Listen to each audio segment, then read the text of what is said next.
Vicky express में आपका स्वागत है। आज की कहानी है तेनाली रामा की कहानियां, अपमान का बदला। राजा कृष्णदेव राय दूर दूर तक मशहूर थे। तेनालीराम ने भी राजा कृष्णदेव राय के चर्चे खूब सुने थे। तेनाली ने सुना था कि राजा चतुर और बुद्धिमानों का सम्मान करते हैं, इसलिए उसने सोचा कि क्यों न राज दरबार में जाकर हाथ आजमाया जाए। लेकिन इसमें एक अड़चन थी कि बिना किसी बड़ी मदद के वो वहां तक पहुंच नहीं सकता था। ऐसे में उसे किसी ऐसे व्यक्ति की तलाश थी जो उसे राज दरबार तक पहुंचा सके। इस बीच तेनाली की शादी मगम्मा नाम की लड़की से हो गई। 1 वर्ष बाद तेनाली के घर बेटा हुआ। इस दौरान तेनाली को पता चलता है कि राजा कृष्णदेव राय का राजगुरु मंगलगिरी नामक स्थान पर गया है।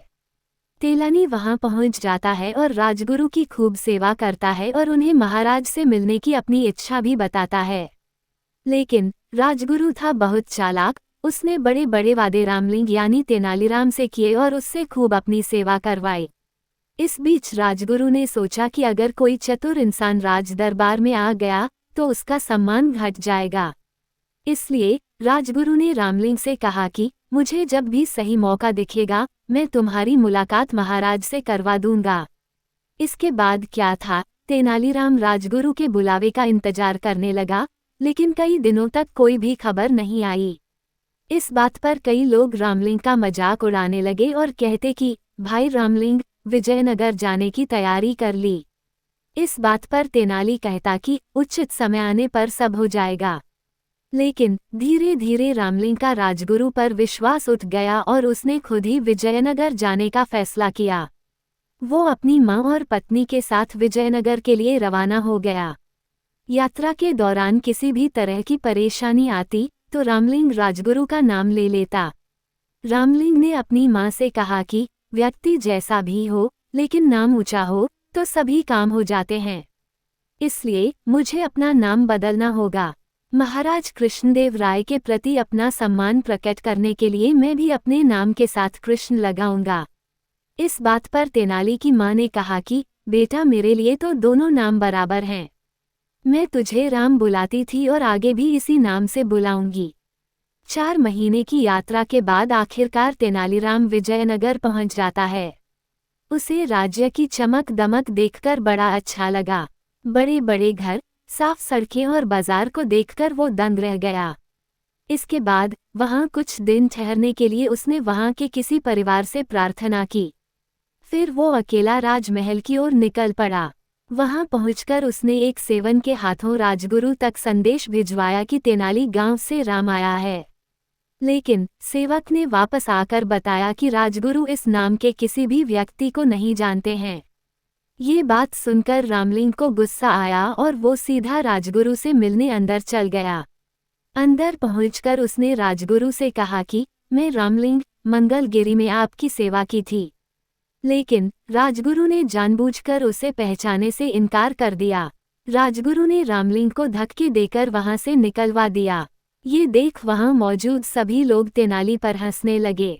तेनाली का इससे बड़ा अपमान आज तक नहीं हुआ था। उसने मन ही मन इस अपमान का बदला लेने की ठान ली। लेकिन इसके लिए राजा का दिल जीतना जरूरी था। अगले दिन रामलिंग दरबार में पहुंच गया। वहां गंभीर विषयों पर चर्चा जारी थी। संसार क्या है, जीवन क्या है, जैसे सवाल किए जा रहे थे।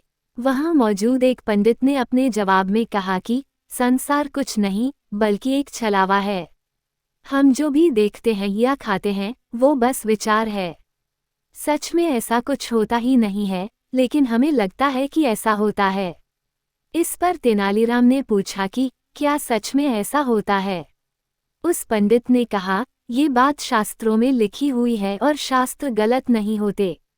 लेकिन तेनालीराम को अपनी बुद्धि पर पूरा विश्वास था, इसलिए उसने वहां मौजूद सभी लोगों से कहा कि क्यों न पंडित जी के विचारों की जांच की जाए।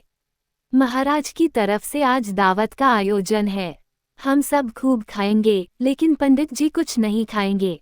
पंडित जी बिना कुछ खाए भावना करेंगे कि वो खा रहे हैं।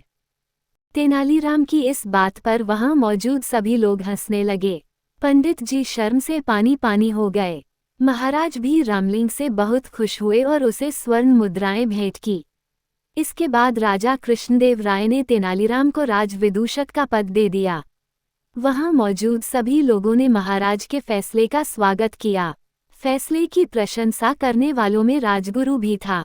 कहानी से सीख। इस कहानी से हमें ये सीख मिलती है कि किसी का भी अपमान नहीं करना चाहिए और न ही किसी से झूठा वादा करना चाहिए।